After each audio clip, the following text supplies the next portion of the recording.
Nito lang Hulyo, sa lakas ng Super Typhoon Karina, binaha ang maraming parte ng Metro Manila at mga kalapit probinsya.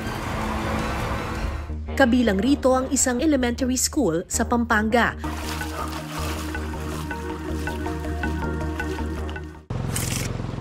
Papunta tayo ngayon sa San Nicolas Elementary School. Eto, dito pa lang hanggang dito na yung baha. Ito yung isa sa mga classroom. Ay! Naku, ano pala dito? Malalim. Hello po. Hello po! Oh! Pinasok na! Oh my gosh! Hi, Sir Chris! Hi po. Diyos ko, binaha talaga. Opo. Yung sa ibang classroom?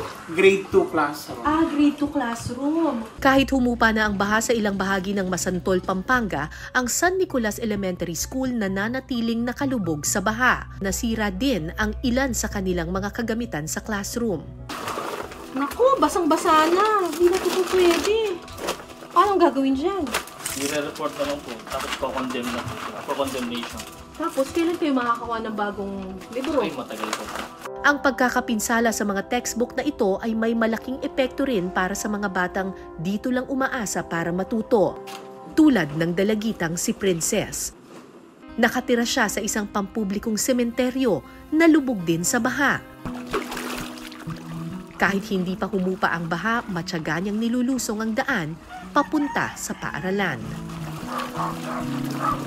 Pag magkakasal po ako, wala po kasing ibang daan eh. Lahat po dinadaanan ko lubog po eh. Tapos, sapatos eh. Tsinelas lang ginagamit ko. Dito muna sa kalapit na kapilya ng kanilang barangay pansamantalang nagkaklase ang mga estudyante. Kapansin-pansing mas matangkad si Princess kumpara sa kanyang mga kaklase.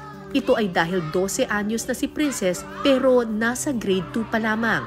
Madalas mang tinatahak ang daan na lubog sa baha, mataas ang mga pangarap ni Princess.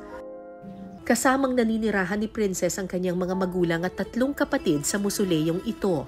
10 taon na silang naninirahan dito.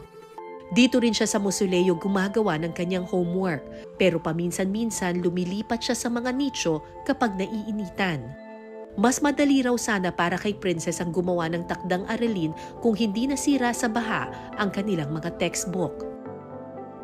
Ayon sa datos ng Department of Education o DepEd, aabot sa mahigit 5,000 o 16.3% ng mga elementary school sa bansa binabaha taon-taon. Bukod sa mga classroom na hindi mapasukan dahil sa baha, masakit din para sa kanila na masira ng baha ang mga kagamitan sa pagtuturo, lalong-lalo na ang mga textbook. Malaking tulong kasi ito sa mga estudyante. Gaya ng mga guro at estudyante sa kahit saang pampublikong paaralan, matatag at masigasig ang mga taga San Nicolas Elementary School. Patunay na kailanman hindi aanurin ng baha ang kanilang pag-asa at pagkasabik matuto.